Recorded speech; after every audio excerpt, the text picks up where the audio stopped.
It was a fantastic program. 2 minute मैं आप लोगों का वक्त लेना चाहूँगा। हमारे बीच एक बहुत ही उभरती हुई राइटर युसरा फातिमा, जो कि पढ़ड़िया से बिलोंग करती हैं, तितहली गांव से, वो हमारे बीच आई हुई हैं। मैं उनको इंट्रोड्यूस करना चाहता हूँ।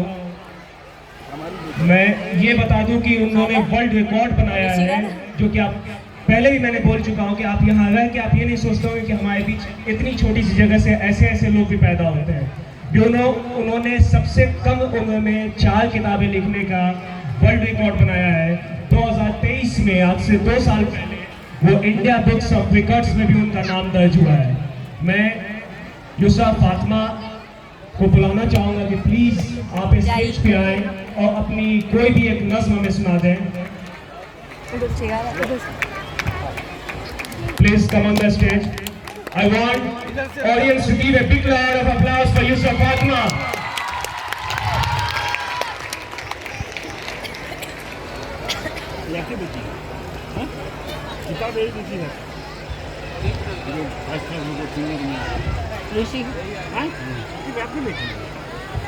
Hello everyone, good evening.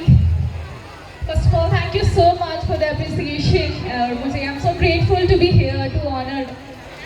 मैं आप लोगों को अपने बारे में बता देती हूँ। मैं भी इस बरहड़िया की बेटी हूँ और आज बहुत अच्छा लगा मुझे इस फंक्शन को अटेंड करके।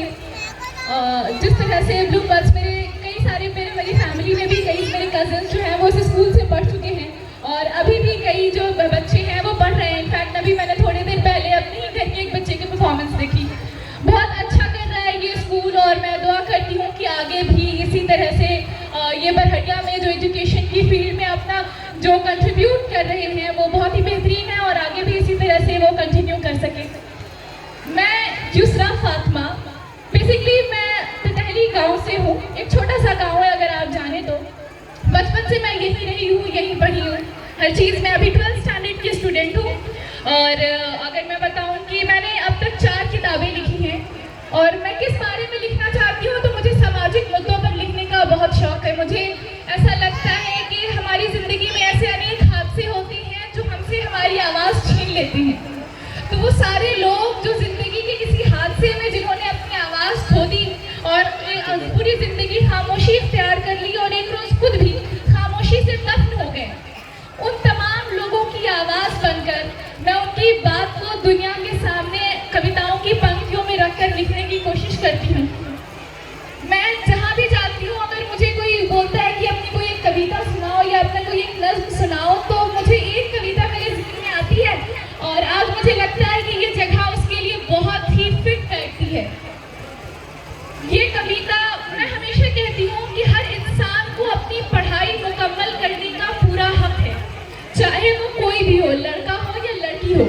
तो ऐसे वो हर लड़की जो जिंदगी के किसी भी रीज़न की वजह से अपनी पढ़ाई मुकम्मल नहीं कर सकी, उन तमाम लड़कियों की तरफ से उनकी आवाज़ बनकर मैंने ये कविता लिखी थी जब मैं 11 वर्ष की थी। 7वीं कक्षा में मैं उस वक्त थी और तब मैंने ये कविता लिखी थी और आज मुझे लगता है कि मैं यहाँ पर जब सुनाऊंगी तो आप लोग कहीं ना कहीं इससे ज़रूर जुड़ेंगे।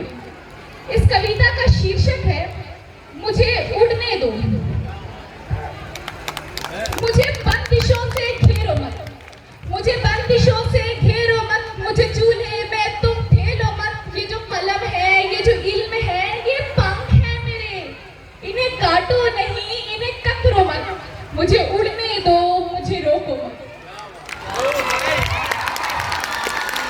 ये जो कलम है, ये जो पंख है, ये जो कलम है, ये जो इल्म है, ये पंख है मेरे, इन्हें काटो नहीं, इन्हें कतरो मत।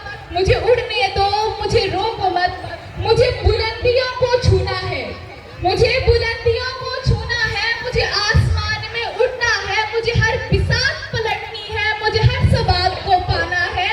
अब जाहिलों का दौर नहीं, मुझे पढ़ना है, मुझे पढ़ने दो, मुझे उड़ना है, मुझे उड़ने दो, मुझे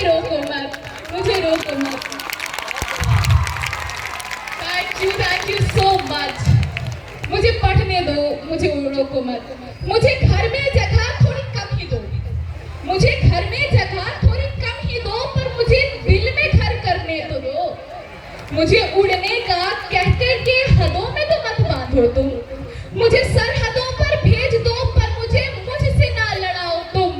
कब से लड़ रही हूँ ये जंग मैं, मुझे अब और मुझसे ही ना हराओ तुम। मुझे पायल दो बेड़ियां नहीं, मुझे पायल दो बेड़ियां नहीं, मुझे मुस्कुराहट दो सिसकियां नहीं, मेरे रास्ते का सहारा बनो बाधा नहीं। मुझे पढ़ना है मुझे पढ़ने दो, मुझे उड़ना है मुझे उड़ने दो, मुझे रोको मत मुझे रोको मत। बहुत बहुत शुक्रिया, थैंक यू सो मच।